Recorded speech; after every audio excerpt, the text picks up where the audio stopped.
here is Greg Gutfeld on Fox News yesterday talking about how Trump is defying the Supreme Court, saying that the administration needs to facilitate Abrego Garcia's return from the El Salvador gulag where they mistakenly sent him. At least they say mistakenly in court documents when there's actually something on the line. But then when Stephen Miller's little weaselly face goes on TV, he'll say the exact opposite because they're trying to broadly paint immigrants, and usually it's immigrants from Latino countries or from South America, Latin America, as terrorists and criminals broadly. Like the End Wokeness account is for some reason tying, I saw, Kilmar Abrego Garcia to another instance of rape of a white woman, like they're doing with Laken Riley, just because that guy was from El Salvador who committed the crime, which is textbook fascist propaganda, both in the generalization of an entire ethnic group as like a rapist or a criminal, but also in the invocation of white female victimhood here. Because let's be clear, white female victims, using them and highlighting those cases in those instances, even when they're horrific, and as any rape or murder is,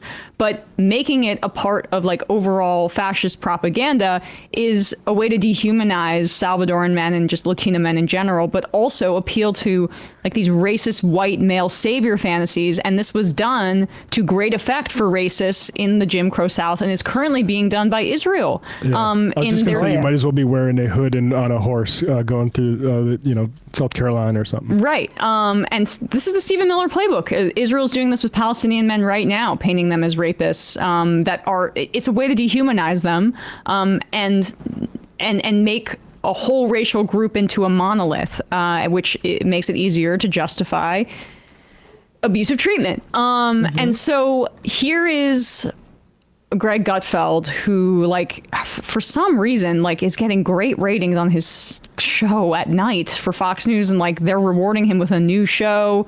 He's a big voice there talking about this case. Well, all right. Why are they talking about this disappear fear? It's because the bat signal went up. Last week it was chaos. Now it's disappear fear. You put it on the mountain of imaginary concerns, along with paper straws, the climate apocalypse, Russian collusion, white supremacy, Musk is a Nazi. This is what I mean when you can feel the narrative, you can feel it. You go oh, now I understand this. This whole thing, this guy is nothing more than a tool that is being used to subvert the needs and concerns of the American public. This is why they're latching onto it. You mentioned how the deportation, in a way, has the same issues as the invasion. It's a mirror. Biden opened the border, millions came in, and surely murderers and rapists were part of that. Now we're deporting hundreds of thousands, and surely one or two might not be criminal. However, compare the error. Or 90%. Yep, it's close. It's 75 to 90%. These errors, Americans don't die. At worst, a guy gets sent to a country he doesn't want to go to. You know what?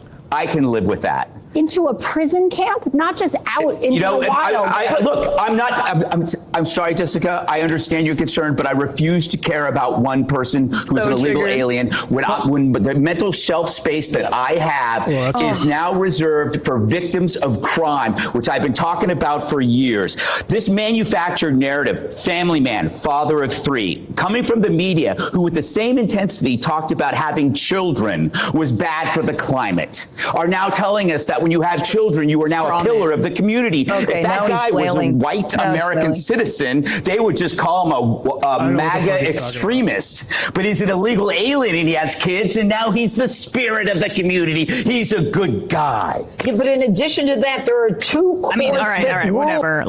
This is nonsensical. Fighting words, honestly. Yeah. He's really flailing there. I mean, it's worse than Gutfeld because it's, Gutfeld, I am assuming, gets very drunk before his shows and because you have to be. And he's so nihilistic, this guy. I've watched him for a while and you're just he's just the, portrait of nihilism. But when it comes to Trump and Caroline Leavitt, press secretary, they're saying the same thing. Caroline Leavitt said yesterday, stop acting like he was father of the year. Yep. Which effectively is, look, so he's not a gang member, whatever, or he is, or he's not. But stop pretending like he was a good dad. Like, that's how much they've retreated on this. And so you're like, oh, okay, so not being a good dad in your eyes is grounds to send you to a labor camp in El Salvador. And by the way, the people who are in that camp, not all of them are also guilty, right? A lot of them, in fact, are victims of crime themselves. So when Gutfeld says, I only care about the victims of crime, just be clear what Emma said. You care about white victims of crime. You have a lot of mental space for Lake and Riley when she's a victim of crime, or any white woman, any white person who is victim of crime, but immigrants themselves. And we saw this writing on the wall. And so it gives me no pleasure to say that we all knew this was going to happen, that we all knew there's no distinction between criminals, actual criminals, and undocumented people, that Stephen Miller's laughing in our face because anyone who believed that line is a sucker and an idiot, because they are, because the entire premise, remember, Obama, Biden, and even Trump 1.0 actually tried to go after criminals who don't have papers in this country. ICE in 2017 said, look, we can't really do our job because communities are afraid of us, and our job is to go after actual criminals, right? And so, but the community is scared writ large, so can you dissolve ICE? At one point, ICE wanted to abolish ICE. This is true. And Biden, for all the terrible things he did on immigration, was more focused on actual criminals. But it's the same premise with, like, let's say the IRS. When they are defunded or they don't care, they go after low-level people making not very much money, and they audit those folks. Same with ICE. When there's not a focus on criminals, they're just focusing on any undocumented people, and they don't care because that is the project. Because by virtue of the fact that these folks aren't citizens, they have legal status, but they're not citizens, it's enough. It's enough to say you should be deported, you should be sent to a prison camp. I don't understand people who miss the racism and who at all took what Trump said on the campaign trail at face value, or who think that there is any distinction in their minds between criminals and innocent people. Yeah. I mean, like, obviously you were completely correct about that whole gulag thing. I didn't even say gulag. I said detention facility. Right. Sorry. Well, I mean, for people that don't know. Yeah. Like, you were the fact that TYT embraced that whole notion that, he's just going after the criminals, which is what the Obama administration, what the Biden administration did. Already did. And you're creating space for this kind of fascist propaganda. And I just, sorry, Matt, just really quickly, like, when the right invokes rape, but they have rapists at the top levels of the Trump administration, they don't care about rape and protecting women from rape. They only care, or the individual crime of rape. They only care about using rape as a broader tool or narrative to justify collective punishment or internment of racial groups.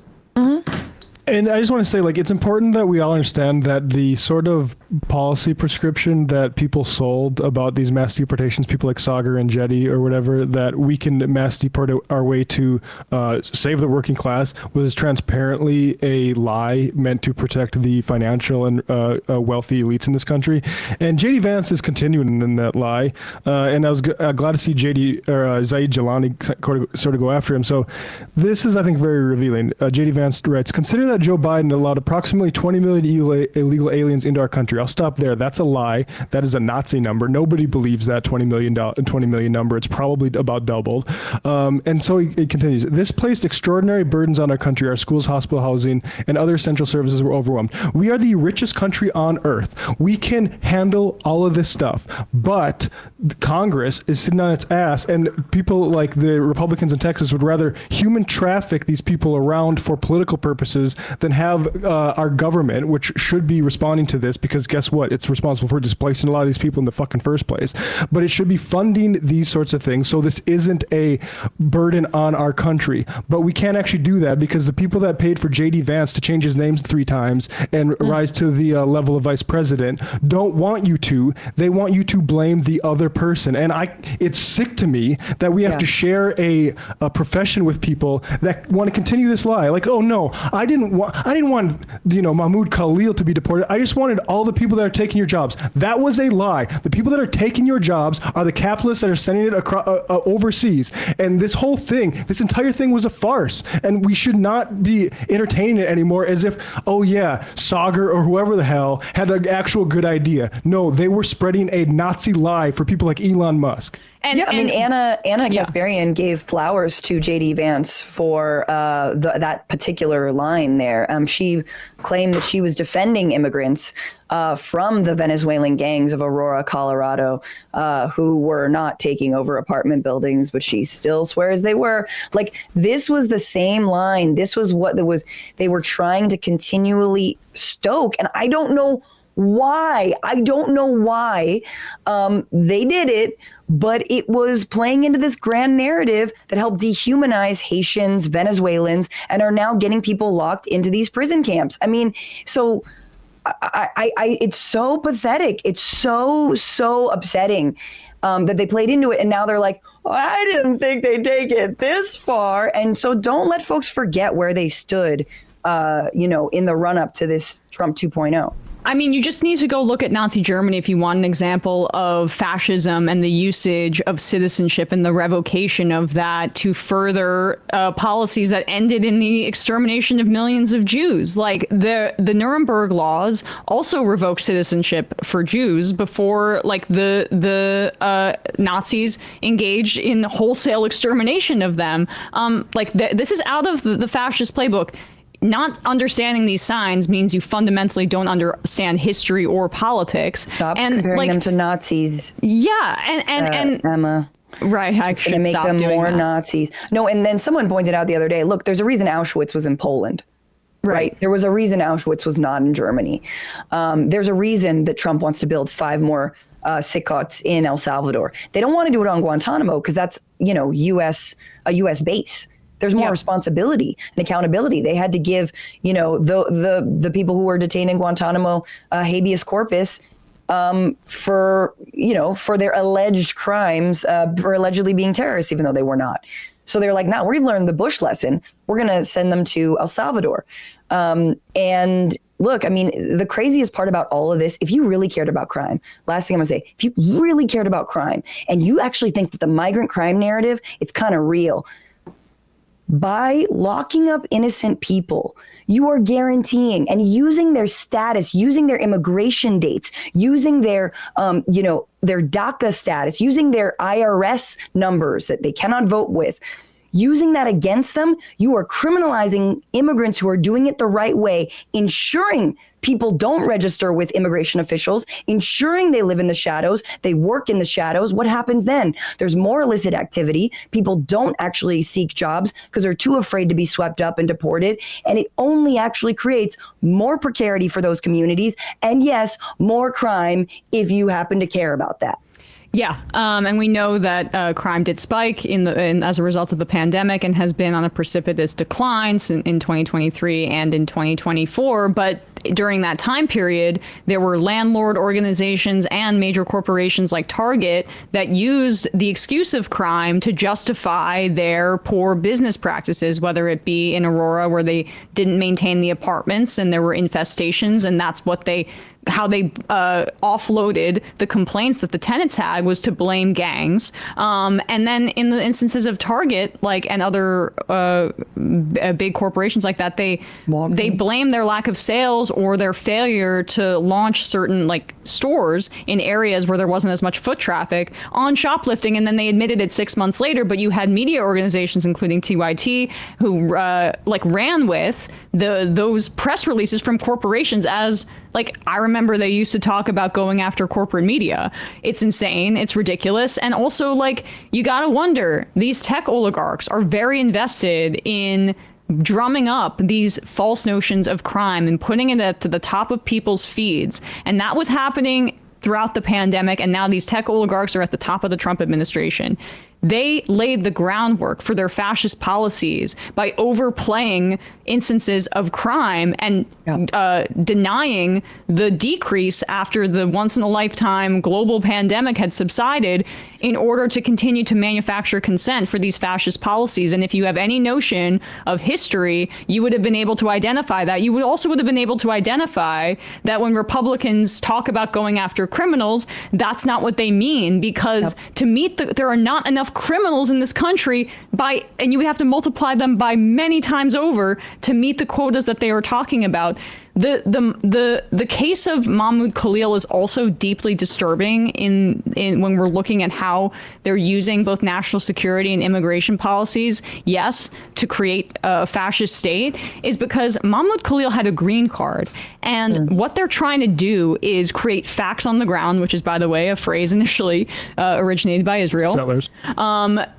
They're trying to create facts on the ground to use national security as a justification to revoke a previously very protected immigration status green card. So they're not just going after illegal people. They're going after people who have not illegal people. I don't want to use that, but people who came here without proper documentation. They're going after Mahmoud Khalil specifically because they want to expand the pool of people that they can target for deportations, even folks that had previously that had such a protected status in immigration that it's like right below citizenship. That's why they're using him. And as you say, they're going after the lowest hanging fruit. They're using pro-Palestine activism because they think they can do that on national security grounds. And I just want to, so go ahead, Francesca. Oh, just quickly, it really also shows that the Democrats have dropped the ball for decades on immigration reform, truly, because the fact that things like DACA, things, like immigration courts and green cards, all of this, that the same apparatus that was supposed to protect immigrants from deportation is being weaponized against them, shows you that Democrats have been deeply insincere about protecting immigrants in this country and expanding their rights, about creating not just a path. I mean, I'm done with pathway to citizenship. I am for amnesty. You know what? I am for amnesty. Yes, I said it. You know what I'm saying? You live here a certain time in this country. You're on the max left. Shut the hell up. If a capitalist exploits your labor, welcome. Yeah, right. And what'd you say? I said if an American capitalist exploits your labor, welcome to the team. 100%. Right. There's just one other thing I want to get back to this JD Vance thing, because he's taken this posture of exasperation, and this is his response as you're not addressing the issue. Biden overwhelmed the system with illegal immigration. Is your proposed solution to give a jury trial to all 20 million illegal aliens? Again, that is a fake number. It's 11 million. Yeah, and I'll just go down here. Like, you're well aware that immigration courts aren't typically jury hearings, but let's get back to this. And of course, our very robust jury trial system produces area, blah, blah, blah. So I'm not okay with deporting innocent people, he says. And any more than I'm okay with sentencing innocent people, what I am okay with is the reality that the human system will produce errors. Further, I accept the trade-off. So he's talking about like, we don't have the court resources, as ICE is kidnapping people as they go to scheduled court dates. Like, it's a joke that he's invoking all this stuff. And the way that these guys act, like this supposed invasion, like as if Trump didn't run on immigration stuff in 2016 prior to all this stuff, but that this supposed immigration, and Sagar does this, I'm so mad about it. I'm so mad, acting like it's the great financial crisis, because they need to substitute a fake crime against society with a fake crime for a real one, which is the financial crisis. We are all in, and Stephen Bannon even does this too, saying this is all after the financial crisis, and then he switches, but it's because Bernie went open borders or some dumb shit. This is a Nazi ploy that we need to stop now. Yep, that's exactly right. And also, he's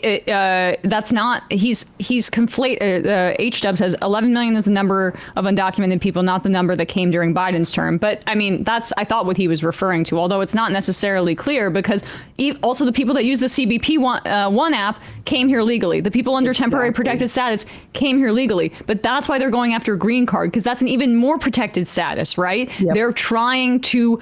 they're going to try to come after millions of people if they're allowed to. That's the point of this. But and I'm sick, honestly. Speaking of the Steve Bannon stuff, it really grosses me out that when we talk about the MAGA infighting, there are some people who want to give flowers to like the Steve Bannon, Laura Loomers, as if they are like anti-establishment or anti, 1%. Nah, Steve Bannon is just butthurt that like he's not in the Oval Office right now. He's jealous of Elon Musk, and he's like, no, we gotta do populism the racist way, the real way. No H-1B visas. Like, it's just a more committed xenophobia, right? Like, and of course he's got to find his angle. So like, we can talk about the fissures in MAGA. It's interesting, but we can do that without siding with one of them.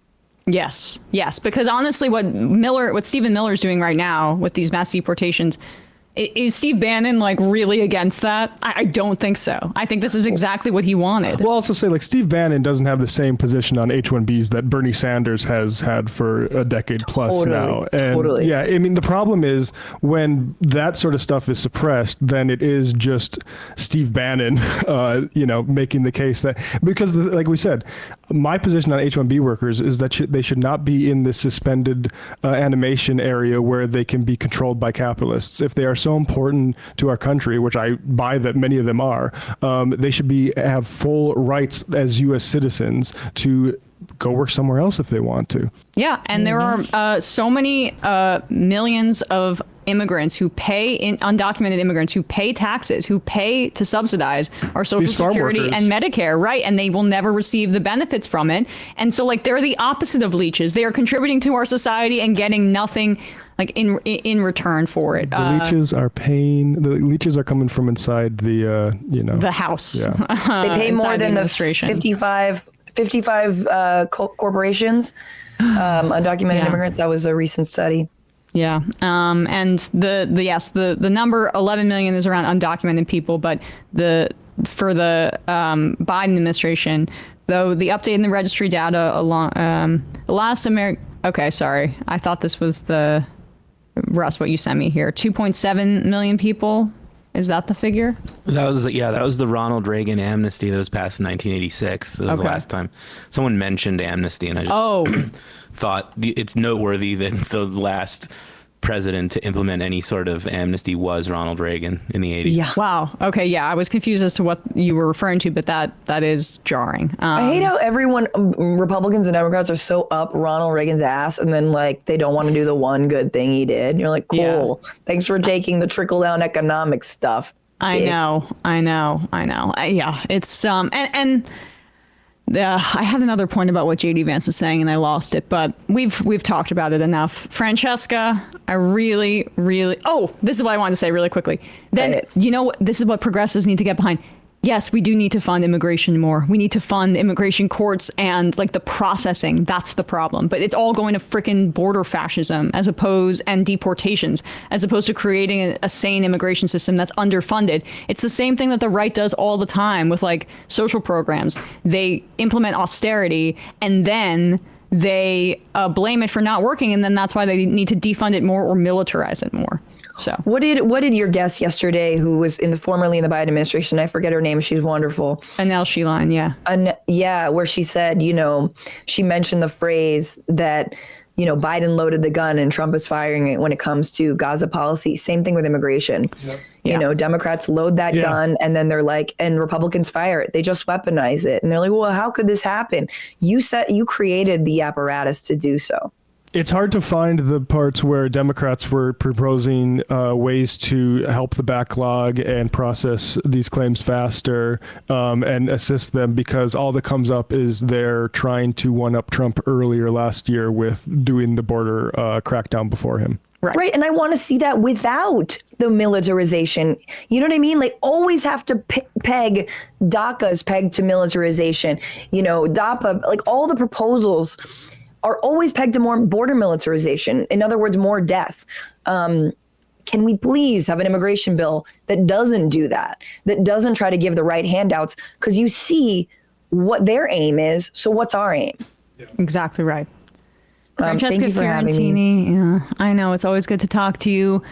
Stand up in San Francisco May 7th. On the what date?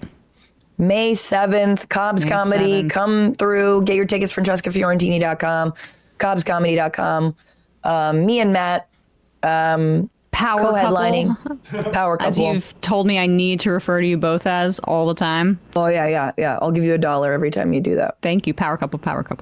Everybody check out also The Bituation Room, Francesca on Zateo, and also Matt Lieb. You got to check out Bad Hasbara. People haven't listened to my episode with him. That was like really such a fun. Him and Daniel Mate are really great over there. So check all that out. It's good. It's critical. It's important. I listen. It's so embarrassing to say I listen to my husband's own podcast because I can hear him screeching from the other room. So can't get enough. Yeah, can't get enough. Thank you, All Emma. right. Thanks, Francesca. Appreciate you. Hey, folks, don't forget to hit the subscribe button and check out our daily show. We do it every day at 12 p.m. Eastern for about 2.5 hours. We even take phone calls. You should check that out.